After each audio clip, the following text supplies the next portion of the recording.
ধৰ্ম হৰি নাম জান পাপীৰ নিন্দাত নেদিবা কাণ কলিৰ ধৰ্ম হৰি নাম জান পাপীৰ নিন্দাত নিদিবা কাণ ইয়াত মহাপুৰুষ গুৰুজনাই আমাক কৈছে কলিৰ ধৰ্ম কেৱল হৰিনাম কেৱল হৰিনাম আৰু এই সময়ত যদি এই কলি হৰিনামৰ সময়ত যদি কোনোবা পাপীয়ে অভদ্ৰামী কৰি থাকে হালা কৰি থাকে এইবিলাক কথাত আমাক কাণ দিবলৈ মানা কৰিছে পাপীয়ে যেতিয়া নিন্দা কৰি থাকিব তাত কাণ সাৰ দিবলৈ মানা কৰিছে আমাক এই বুলি মানা কৰিছে একজন প্ৰকৃত ভকতক অনাভকতে নিন্দা কৰিব নিন্দা কৰিলেও সেই কথাত কাণসাৰ নিদিও ভকতে আমুক খায় ভকতে তামুক লয় আমুকৰ পৰা এনেকৈ লৈছে ভকত আমুকহে তামুকহে বহুত নিন্দা কৰিব ভকতে মাছ বুলি নাখায় জিজি বুলি খায় এনেধৰণৰ বহুতো নিন্দা ককৰ্থনা ভকতৰ ওপৰত কৰিব কিন্তু সেইবোৰ কথাত ভকতক কাণসাৰ দিবলৈ মানা কৰিছে কৈছে আকৌ যে নাম অপৰাধটো আমাক কৈ গৈছে ভকতক নিন্দা কৰে যিজন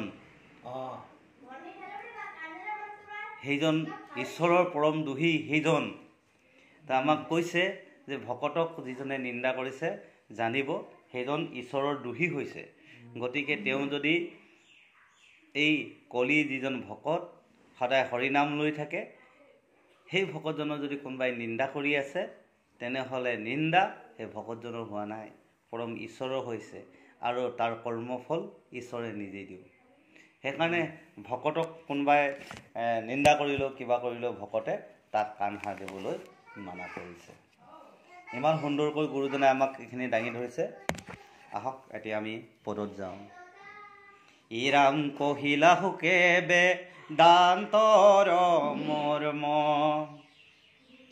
শুনা পৰীক্ষিত কলিৰ ধৰ্ম কলিখে শ্ৰেষ্ঠ চাৰি যুগৰ মাজে প্ৰশংসে কলিক জ্ঞানী সমাজে ইয়াত গুৰুজনাই বহুত ডাঙৰ তাৎপৰ্য আমাক দি থৈ গ'ল কহিলা হুকে বেদান্তৰ মৰ্ম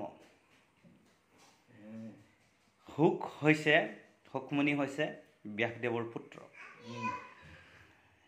ব্যাস মানে হ'ল যিটো আমাৰ কথা সদায় ব্যাস হৈ আছে ব্যাসাৰ্ধ বৈ আছে মানে ওলাই আছে সেয়া হৈছে ব্যাস তেওঁৰ পুতেক হৈছে হুক আমি সেই বস্তুটো জানিব লাগিব অৰ্থ সেই অৰ্থটো কাক কৈছে শুনা পৰীক্ষিত সেই অৰ্থখিনি পৰীক্ষিত কোন আমি কলিত যিজন লোকে ঈশ্বৰৰ ধৰ্ম ল'বলৈ যাব যাৰ ওচৰত ঈশ্বৰৰ ধৰ্ম নাই যিজনে ঈশ্বৰৰ ধৰ্ম নাই গুৰু ধৰি পেলাই ঈশ্বৰ ধৰ্মৰ জ্ঞান ল'বলৈ যাব সেইজন হৈছে পৰীক্ষিত গতিকে আমাৰ ওচৰত ঈশ্বৰৰ জ্ঞান নাই গতিকে আমি ঈশ্বৰৰ জ্ঞানৰ কাৰণে গুৰুৰ আশ্ৰয় চাপিছোঁ গতিকে আমি প্ৰত্যেকে একোজন পৰীক্ষিত আৰু যিজন গুৰুৱে আমাক ঈশ্বৰৰ জ্ঞান দিব সেইজনে হৈছে হুক সেইটো কাৰণে কৈছে যে এই হুকৰ মায়া বান্ধোন থাকিব নালাগিব সেইকাৰণে তেওঁ উলংগ হুকমুনি উলংগ তেওঁ মায়াৰ বান্ধোন নাই কোনো সেইকাৰণে বস্ত্ৰ নাই আৰু সেই হুকে কৈছে চাৰিটা যুগৰ ভিতৰত কলিযুগ শ্ৰেষ্ঠ সেইকাৰণে জ্ঞানীসকলে কলিযুগটোক প্ৰশংসা কৰিছে তো কি কাৰণে শ্ৰেষ্ঠ বুলি ক'লে কলিযুগটো কিয় শ্ৰেষ্ঠ ক'লে কলিযুগটো শ্ৰেষ্ঠ কোৱা মূল কাৰণেই হ'ল সত্যযুগে ধ্যান সৰু শিশু এটা জন্ম হোৱাৰ লগে লগে সেই বস্তুটোৰ প্ৰতি ধ্যান কৰিব, এইটো বস্তু কি হয়, সেই জানিবলৈ ইচ্ছুক, মানে প্ৰকৃতিখন চাই থাকিব, সেই বস্তুটো ধ্যান কৰিব, এইটো কি সেইটো কি সেইটো কি, সেই জানিবলৈ ইচ্ছা কৰি থাকে, তেতিয়ালৈকে সি শিকিবলৈ ইচ্ছা কৰি থাকে। সেইকাৰণে কৈছে মানে সত্য। তেতিয়া যিটো বস্তু দেখিব, যিটো শিকাব, সি সেইটোকে সত্য বুলি ভাবে সৰু শিশুটোৱে। ঠিক তেনেকৈ পৃথিৱীখন অনন্ত কোটি ব্ৰহ্মাণ্ড বাৰম্বাৰ ভগৱন্তই সৃষ্টি কৰিছে, এবাৰেই নহয়। অনন্ত ইন্দ্ৰ, অনন্ত শিৱ, অনন্ত ব্ৰহ্মা তেওঁ ৰূপ ধাৰণ কৰিছে, আৰু তেওঁ অনন্ত ৰূপেৰে তেওঁ নিজেও নাৰায়ণ ৰূপেৰে জন্ম লৈছে অনন্তবাৰ। গতিকে তেওঁক অনন্ত নাৰায়ণো বুলি কোৱা হয়। গতিকে নাৰায়ণে বাৰম্বাৰ, সেইকাৰণে গুৰুজনাই লিখিছে ধৰি বাৰম্বাৰ দশ অৱতাৰ, পৃথিৱীৰ ভাৰ খন্দিলা অপাৰ, মানে বাৰম্বাৰ এইটো আহি আছে। ঠিক তেনেকৈ মানুহৰূপী জনমটো আকৌ জন্ম লৈছে, আকৌ গৈছে, আকৌ জন্ম লৈছে, আকৌ গৈছে। মানে সেই আত্মাটোৱে যেতিয়া দেহা এটা ধাৰণ কৰিছে, প্ৰত্যেকটো দেহাই তেনেকুৱা এটা যুগ হিচাপে ধাৰণ কৰি বাৰম্বাৰ ঘূৰি আছে, প্ৰত্যেকটো দেহাই। ঠিক তেনেকৈ এই 4 যুগত সত্য যুগটো মানে ধ্যান কৰিব, বস্তুটো কি, প্ৰত্যেকটো আৰম্ভণিত কি খাব কি নাই, প্ৰথম মানুহ সৃষ্টি হ'ল, সেই মানুহটোৱে কি খাব, সিটো খাব নাজানে। তেতিয়া দেখিলে বান্দৰ, মানুহতকৈ আগত বান্দৰ আছিলে, বিভিন্ন ধৰণৰ জীৱ জন্তু আছে। সেই জীৱ জন্তুবিলাকে যিটো খাইছে, বান্দৰে ফল এটা খালে, সিও সেই বান্দৰটোক চাই পেলাই বস্তু ছিঙিবলৈ আৰম্ভ কৰিলে, খালে, সিও শিকিছে মানে বস্তুটো আৰম্ভ। তেনেকৈ এটা এটাকৈ ধ্যান কৰিলে আৰম্ভ হৈছে। আৰু সেইকাৰণে শিশুটোও কোনোবাই দেখুৱাইছে, খুৱাইছে, আহি যে এইটো খাব লাগে, এইটো খা, এইটো নাখাবি, নকৰিবি, ডাঙৰ মানুহে যেনেকৈ দেখাই দিয়ে, তেতিয়া সি সেইটোকে সঁচা ভাল মিছা সি বাছি বাছি ডাঙৰ হৈ আহে। সেইকাৰণে কি হ'ল, জ্ঞানী লোকে যদি সৰু ল'ৰাক বুজাবলৈ, যিবিলাকে ভুল কৰে, যি নাজানে, জ্ঞান সংসাৰৰ জ্ঞান আয়ত্ব নাথাকে, সেইজনে যদি ভুল পথ শিকায়, সেই শিশুটো ভুল পথকে লৈ ল'ব। সেইটো কাৰণে এই বস্তুটো আমাক কৈছে যে সত্য যুগটো, তাৰ সেইটো বস্তু শিকিছে, সত্য যুগত শিকে। তেতাৰ যুগত যজ্ঞ মানে কি, দুটা বস্তু বা কোনোবা এটা বস্তু, এতিয়া সেই যজ্ঞৰ সময়ত কি হ'ল, তেতাৰ যুগত লোহা সৃষ্টি হৈছে, কিবা ঘৰ্ষণ হৈছে, ঘৰ্ষণৰ ফলত জুই সৃষ্টি হ'ল, মানে দুটা সংযোজন, এইটো ভাল বেয়া, এই বিবেচনাটো কৰিব পৰা হৈছে এটা শিশুৱে, এইটো ভাল এইটো বেয়া। তেতাৰ যুগত মানে তেতিয়াই তেতাৰ যুগ হয় যেতিয়া 5 বছৰৰ পৰা আৰম্ভ হয়। 5 বছৰৰ এটা শিশুৱে কি কয়, এই বস্তুটো খাব লাগে নালাগে সম্পূৰ্ণ সি অনুভৱ কৰিব পৰা হৈ গ'ল। সি মানে কোনটো বেয়া ভাল সি জানিবলৈ ইচ্ছা কৰি গ'ল, তা আৰম্ভ হৈ যায় তেতিয়া। সেই তাৰ আগছোৱা বেয়া কথাটো শিকালেও সি মানে সত্য বুলিয়ে বেয়াটোকো মুখেদি বাছ কৰিছিলে সত্য যুগত। যেতিয়া তেতাৰ যুগ আহিলে, এইটো বেয়া কথা এইটো ভাল কথা সি জানিব পৰা হ'ল এটা শিশুৱে। তাৰ পাছতো আহি গ'ল দ্বাপৰ যুগ, দুটা বস্তুৰ সংযোগ, জীৱনৰ সংযোগ, লীলা সংযোগ। সেইকাৰণে কৃষ্ণ লীলা দেখুৱাইছে, কৃষ্ণই লীলা কৰিছে গোপীসকলৰ লগত। দ্বাপৰ যুগত আপোনাৰ লীলা সংযোগ, গতিকে যৌৱন কালত লীলা সংযোগ হয়। এইবিলাক কাম যেনেকৈ সত্য যুগত ভাবিছিলোঁ যে প্ৰকৃতিখনেই সুন্দৰ সত্য, কিন্তু দেখিলোঁ সিও সত্য নহয়, এদিন তাৰো শেষ আছে। মানে যেনেকৈ খৰালি কালত গছৰ পাত সৰি উদং হৈ যায়, ঠিক তেনেকৈ যে সত্য যুগত ভাবিছিলোঁ এইবোৰ যিটোৱে মানে বেলুনটোৱে সত্য, সৰু শিশুটোৱে বেলুনটোৱে সত্য, কিন্তু বেলুনটো সত্য নহয়, সি ফুটি থাকিলে। তাত তেতাৰ যুগত আমি ভাবিছোঁ, যিটো ভাবিছোঁ যে এইটোৱে সত্য, সেইটোও সত্য নহয়। দ্বাপৰ যুগত ভাবিছোঁ যে ঘৰৰ পৰিয়াল ল'ৰা ছোৱালী আনন্দ ফূৰ্তি, সিহঁতক ভৰ পোষণ দিয়া খোৱা, এইখিনিয়ে মোৰ সত্য, মোৰ ল'ৰাটোৱে আপোন, মোৰ ছোৱালীজনীয়ে আপোন, ইহঁতৰ কাৰণে মোৰ জীৱনটো। যেতিয়া দ্বাপৰ যুগ অহাৰ লগে লগে সেইখিনি কৰে আৰু বাপেকে, যে মোৰ ল'ৰাটোৱে ভৱিষ্যত। কিন্তু ডাঙৰ হোৱাৰ লগে লগে মোৰ ল'ৰাটো ভৱিষ্যত নহয়, কাৰণ সি ওলাই গুচি যায়। যেনেকৈ মই ডাঙৰ হওঁতে মা দেউতাই ভাবে যে মোৰ ল'ৰাটোৱে ভৱিষ্যত মোৰ ল'ৰাটোৱেই, কিন্তু সিও ওলাই যোৱাৰ পিছত ভৱিষ্যত হৈ নাথাকে, শেষত কলি আহি পৰে। যেতিয়া কলিযুগ হয়, বৃদ্ধ সময় হয়, তেতিয়া দেখিছে সত্য সম্পূৰ্ণ গোটেই ব্ৰহ্মজ্ঞান আয়ত্ব কৰিলে। বুদ্ধদেৱেও ব্ৰহ্মজ্ঞান আয়ত্ব কৰিছে, সেইকাৰণে বুদ্ধ মানে জ্ঞান। তেওঁ যেতিয়া হেৰিয়ত গৈছে ধ্যান কৰিছে দেখা পাইছে যে সংসাৰ পৰিয়াল কোনো চিৰস্থায়ী নহয়। বুদ্ধদেৱে অনুভৱ কৰিলে সংসাৰ পৰিয়াল কোনো চিৰস্থায়ী নহয়, এইটোতো অস্থায়ী বস্তু, ইও এদিন গুচি যাব। তেওঁ তেতিয়া সন্ন্যাস ধাৰণ কৰিছে। তো এই বস্তুটো আমাক কি কৰিছে, জ্ঞান বুদ্ধি বিবেক যেতিয়া অহাৰ লগে লগে আমিও গৃহখনত গৃহ সন্ন্যাস হ'বলৈ জানিব লাগিব। আৰু এই বস্তুটো যেতিয়া আহিব যে পৰম সত্যটো কি, পৰম সত্য হ'ল হৰিনাম। এই বস্তুটো মানে কি হ'ল, কলিকালতহে পৰম বস্তু হৰিনাম। সেইকাৰণে কৈছে কলিৰ যুগটো হৈছে জ্ঞানীসকলে প্ৰশংসা কৰে আৰু কলিৰ যুগটোহে আচল শ্ৰেষ্ঠ। যে আমি বৰ্তমান কৰি আছোঁ, যে চাকৰি কৰি আছোঁ, ধৰি লওক কোনোবাই চাকৰি কৰি আছে, সেইবাবে যে মোৰ চাকৰি কৰাটোৱে মোৰ সত্যতা নহয়। চাকৰি এদিন চাকৰি অৱসৰ হ'ব। চাকৰি শেষ কৰি এটাই, সেই মানুহজনে কি কৰিব, তেওঁ জীৱনটো কেনেকৈ চলাব, চাকৰি শেষ কৰি এটাই, সেইটোহে আচল কথা। চাকৰি শেষ কৰাৰ লগে লগে তেওঁ কোনখন সমাজৰ লগত, কেনেকুৱা সমাজৰ লগত থাকিব, তেওঁ পবিত্ৰতা সমাজ, অপবিত্ৰতা সমাজ, কিবা ইত্যাদি সমাজ তেতিয়া সৃষ্টি হ'ব। যদি অপবিত্ৰ সমাজ হয় তেনেহ'লে বৃদ্ধকালতো তেওঁ শান্তি নাপাব। অপবিত্ৰ সমাজত বৃদ্ধকালতো শান্তি নাপাব। তো সেই কথাটোৱে কৈ আছে যে সেইকাৰণে কৈছে জ্ঞানীসকলে কলিযুগক শ্ৰেষ্ঠ বুলি কৈছে আৰু তেওঁলোকে বৃদ্ধ সময় কেনেকৈ পাৰ কৰিব সেই কথাবোৰ জ্ঞানী লোকসকলে জানিছিল। সেইকাৰণে মাধৱ পুৰুষ, শংকৰ গুৰুজনা ইত্যাদি লোকসকলে নিজৰ অন্তিম সময়কণ কেনেকৈ পাৰ কৰি দিলে, শুদ্ধ হৈ কেনেকৈ নিজৰ জীৱনৰ পৰা নিজৰ আত্মাক বৈকুণ্ঠপৰায়ণ কৰালে শেষৰ সময়কণত। তা আমাক সুন্দৰ এটি উপায়। সেইকাৰণে কৈছে যে প্ৰশংসে কলিক জ্ঞানী সমাজে। এই বস্তুটো আমি অনুভৱ কৰিব লাগিব। আৰু যিমানেই আমি বেলেগ অধ্যয়ন নকৰক, বামানয় শাস্ত্ৰ যিমানেই অধ্যয়ন নকৰক, সেইবোৰ শাস্ত্ৰত ইয়াৰ অৰ্থটো ওলাই নপৰে। গুৰুজনাই আমাক ইমান সুন্দৰকৈ দিছে। এতিয়া কৈছে আকৌ, এৰাম পয়াসে সিজে কলিহিত পুণ্য, কলিৰহু ন কেহন মহাগুণ, কৰিয়া কীৰ্তন কলিত আতি, পাউই বৈকুণ্ঠক ৩৬ জাতি।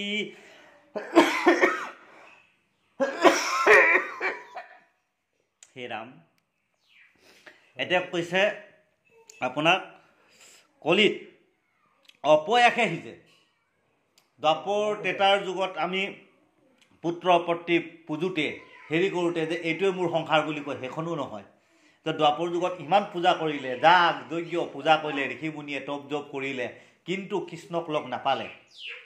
যশোদাই কোলাত লৈ ফুৰিলে, হয়নে? হাজাৰ হাজাৰ 10,000 বছৰ তপ জপ কৰিলে ঋষিমুনিসকলে, কিন্তু ধূম্ৰ ব্ৰণ হৈ গ'ল। ভাগৱতেও কৈছে ধূম্ৰ ব্ৰণ হৈ গ'ল, কিন্তু ঈশ্বৰক লগ নাপালে। ইমান তপ জপ কৰিলে, যাগ যজ্ঞ কৰিলে, ঈশ্বৰক লগ নাপালে। কিন্তু কলিত অপয়াসে ঈশ্বৰক পায় আৰু পুণ্য স্থান পায় বুলি কৈছে। মানে কষ্ট নকৰাকৈ, অলপতে পায়। আৰু সেইটো কেনেকৈ পাব? কলিত কীৰ্তনো কৰিব লাগিব, কলিত হৰি কীৰ্তন কৰিব লাগিব। কেনেকৈ কৰিব লাগিব? ভকতৰ সংগত।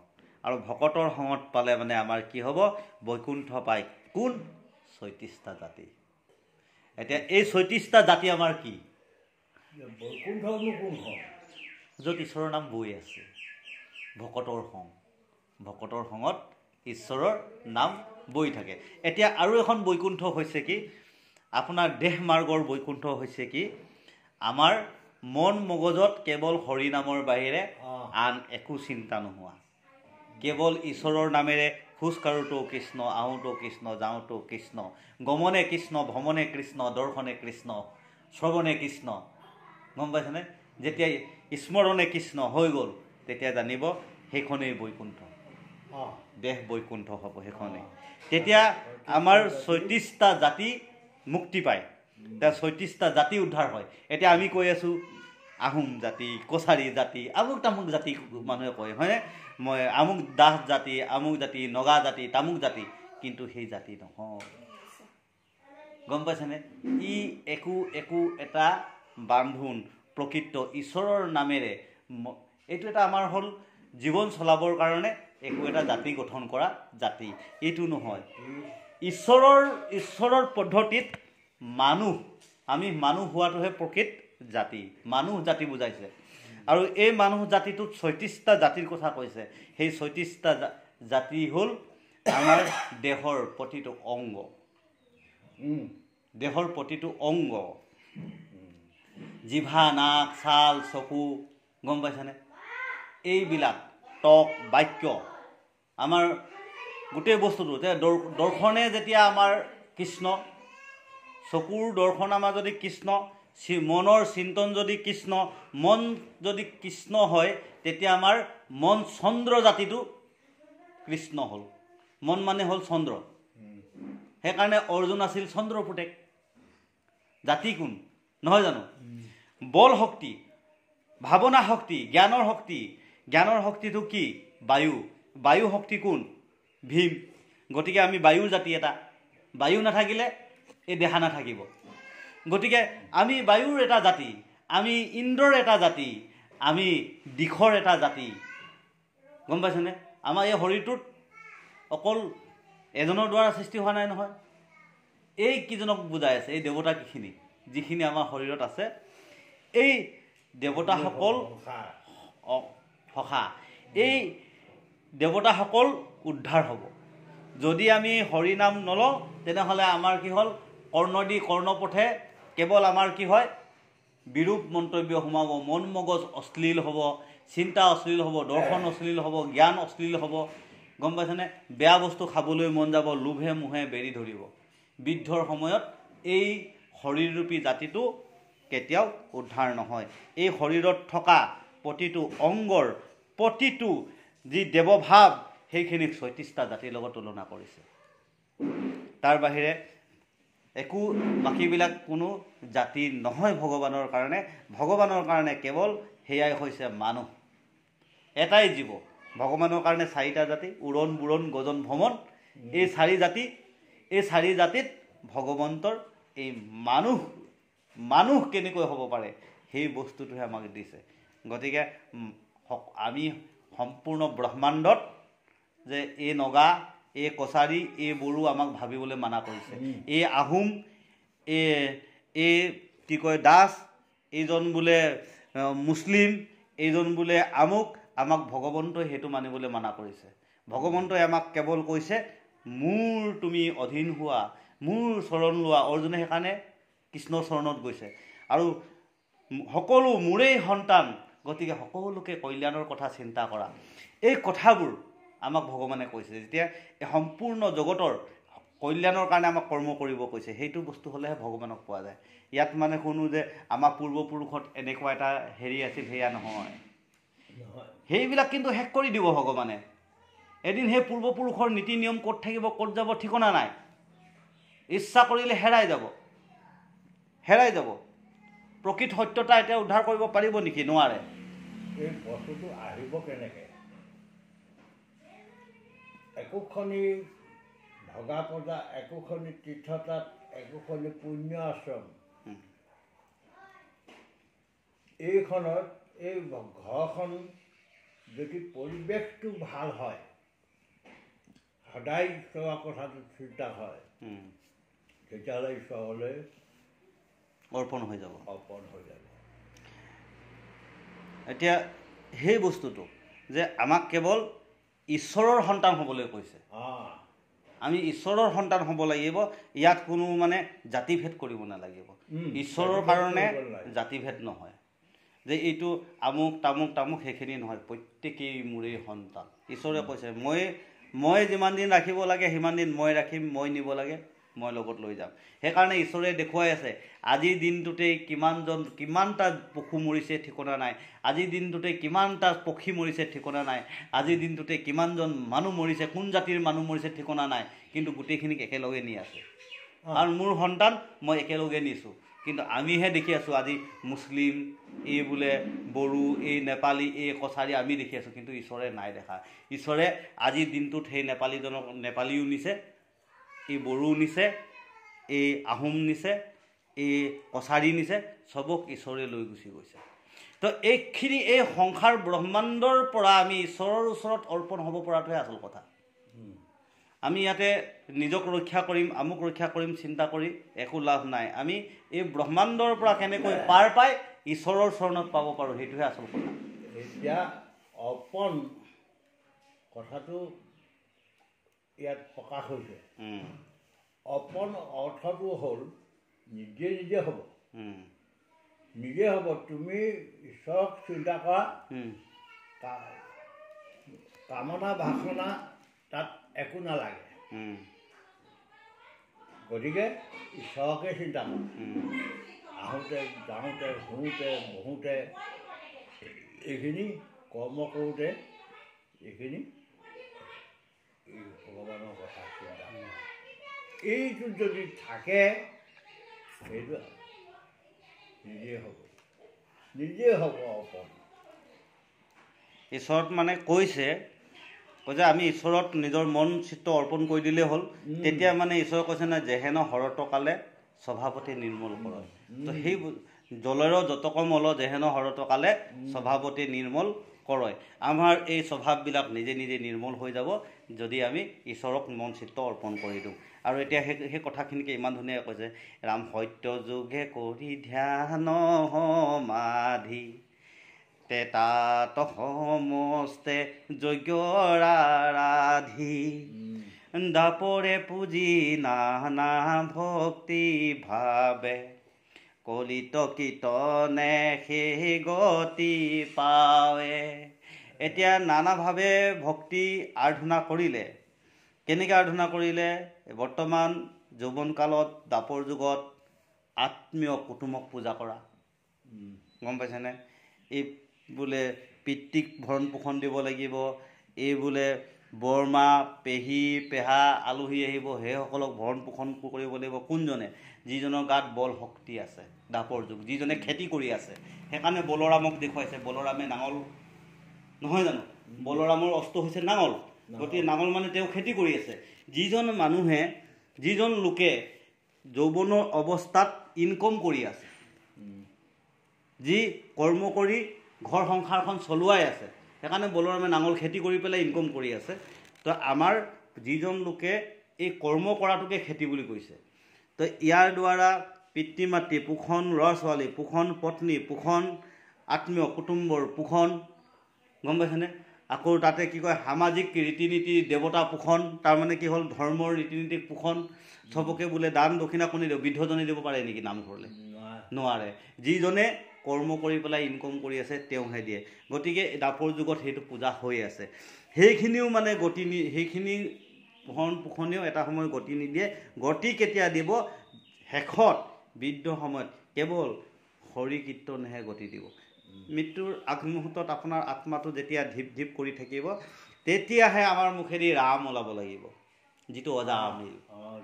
অজামিলৰ মৃত্যুৰ সময়ত ৰাম গাইছিল নিজৰ পুত্ৰ নাম,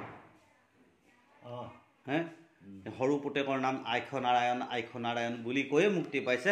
ঠিক তেনেকৈ আমাৰ আত্মাই মৃত্যুৰ সময়ত ৰাম কৃষ্ণ ধ্বনিৰে যদি ত্যাগ হৈছে, ভকতৰ আগত ভকতৰ বাক্য ঈশ্বৰৰ নাম বাস কৰি কৰি যিজন ওলাই গৈছে, আত্মৰ বিলীন হৈ গৈছে, সেইজনহে মুক্তি পাব বুলি কৈছে, বাকী মুক্তি নহয়।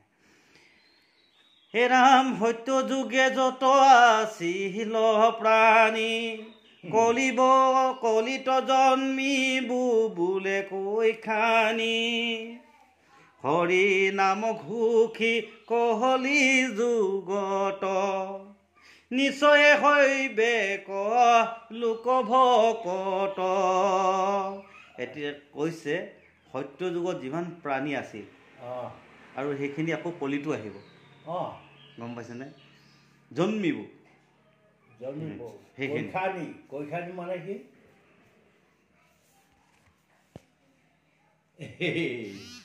হৰি নাম ল'লে কলিত ভকত হ'ব বুলি কৈছে।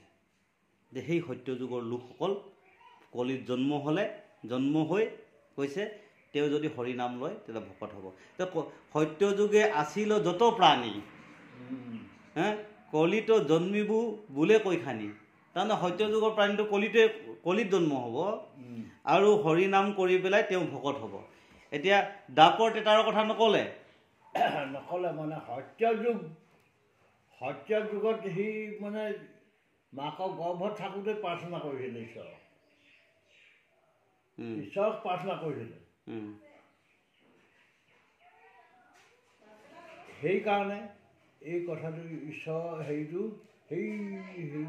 হেৰিটো পাছত পাহৰি গৈছে পাহৰি যোৱাতেহে এই কথাটো ওলাইছে এতিয়া সত্য যুগে আছিল যত প্ৰাণী সত্য যুগত জন্ম হোৱা শিশুটো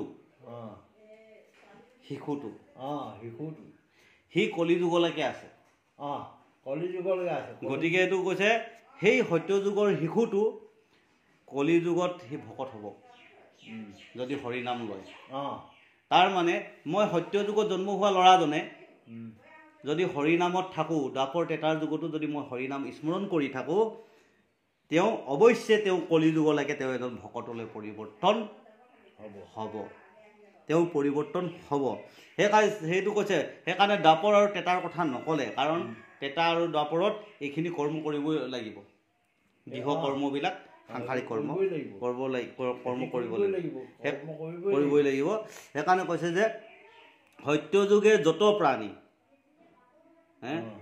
যত কৈছে নহয় যিমানবিলাক প্ৰাণী যত পাৰ কথাটো আছে যত অন্তস্থ যত দন্তীয়াত তো সেই প্ৰাণী যে সত্য যুগত জন্ম হোৱা শিশুজন গম পাইছেনে তেওঁ যদি ঈশ্বৰৰ নাম স্মৰণ কৰি কৰি ডাঙৰ হৈ আহি থাকে টেটাৰ দ্বাপৰটোৰ যদি ভগৱানৰ নাম গাই থাকে কৰ্ম কৰি থাকোঁতেও কৃষ্ণৰ নাম গাই থাকে সেইকাৰণে সেইজনৰ গোটেই শৰীৰটোত কি হ'ল কলি যুগত গোটেই মূৰৰ পৰা চৰণলৈকে কৃষ্ণ নামে ভৰি গ'ল তেওঁ তেতিয়া এই যে কৈছিলে নহয় ৩৬ জাতি তেওঁ ৩৬ জাতি যেতিয়া শুদ্ধ ৰূপেৰে কৃষ্ণ নামত পৰিণত হৈ গ'ল তেতিয়া কলি যুগত সেই হৰি নাম ঘোষি পেলাই তেওঁ কি হয় ঈশ্বৰৰ স্থান পাব ভকত হৈ যাব গম পাইছেনে তেওঁ ভকত হ'ব সেইকাৰণে কৈছে সৰুৰে পৰা আমি ঈশ্বৰৰ নাম দিব লাগিব হৰাম দুখৰ নিধি কলি যদি পাপি আছে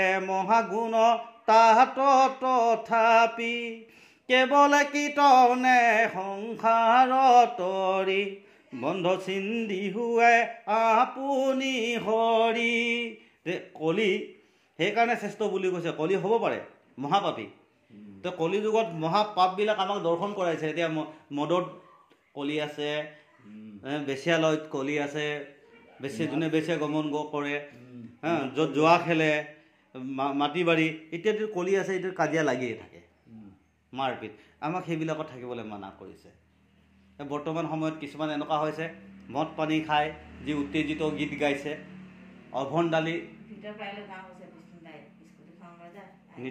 নৃত্য কৰিছে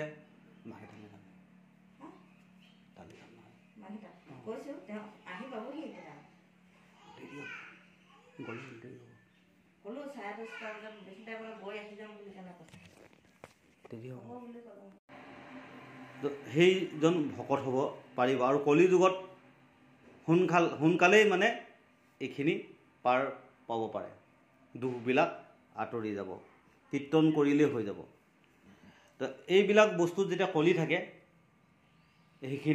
সেইখিনি আমাৰ কলি যুগত আমি লগে লগে আমি চিনি পাইছোঁ দেখা পাওঁ যে এই বস্তুটো এইটো এনেকুৱা গতিকে আমাক তাত যাবলৈ মানা কৰিছে আৰু তাৰ পৰা হৰিনাম ল'লে মানে ভকত এজন হ'লে মানে সেইবিলাক স্থানলৈ সি কেতিয়াও নাযায় ভকত হ'লে মানে পবিত্ৰতা আহি গ'ল পবিত্ৰতা অহাৰ লগে লগে সেই মানুহজনে কেতিয়াও অপবিত্ৰ স্থানলৈ নাযায় গতিকে তাৰ পৰা বাচি পেলাই তেওঁ এজন প্ৰকৃত ভকত হ'ব পাৰিব আৰু সেইটো কাৰণে আমাক কৈছে যে কলিয়ে আমাৰ শ্ৰেষ্ঠ যুগ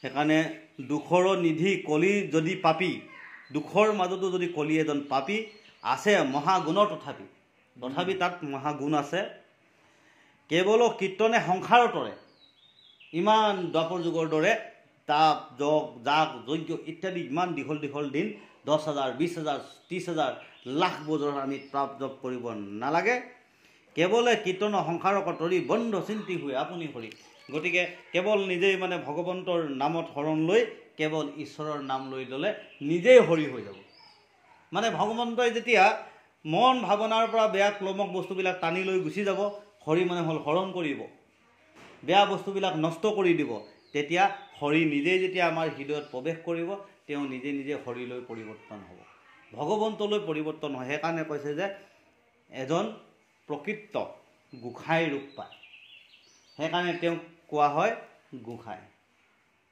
কি কাৰণে গোসাঁই হ'ল? ঈশ্বৰে আহি যিজনৰ হৃদয়ত প্ৰৱেশ কৰিছে, যাৰ হৃদয়ত প্ৰৱেশ কৰিলে শেষত পঢ়ি পঢ়ি পঢ়ি ঈশ্বৰৰ কথা গুণানুকীৰ্তন কৰি কৰি শ্ৰৱণ কীৰ্তন কৰি কৰি গোসাঁই যেতিয়া হৃদয়ত প্ৰৱেশ কৰিছে, তেওঁ তেতিয়া গোসাঁই হৈছে, সেই গোস্বামী হ'ল। গতিকে গোস্বামী শব্দ অৰ্থ তেওঁ নিজেই, তেওঁ এইজন নহয় যে উপাধি গোস্বামী নহয়, তেওঁ দাসো হ'ব পাৰে। যদি ঈশ্বৰৰ নাম লৈ লৈ হৃদয়ত যেতিয়া গুৰ স্বামী, গু মানে আমাৰ দেহা, এই দেহাটোক গু বুজাইছে, আৰু এই দেহাটোৰ ভিতৰত যেতিয়া স্বামী সোমাই গ'ল, কীৰ্তন কৰোঁতে কৰোঁতে ঈশ্বৰ স্বামী সোমাই গ'ল, তেওঁৱে গোস্বামী। গতিকে তেওঁক ভগৱন্তই কোৱা নাই যে এজন উপাধিধাৰী গোস্বামী, ভগৱন্তই কোৱা নাই যে এজন দাসধাৰী গোস্বামী।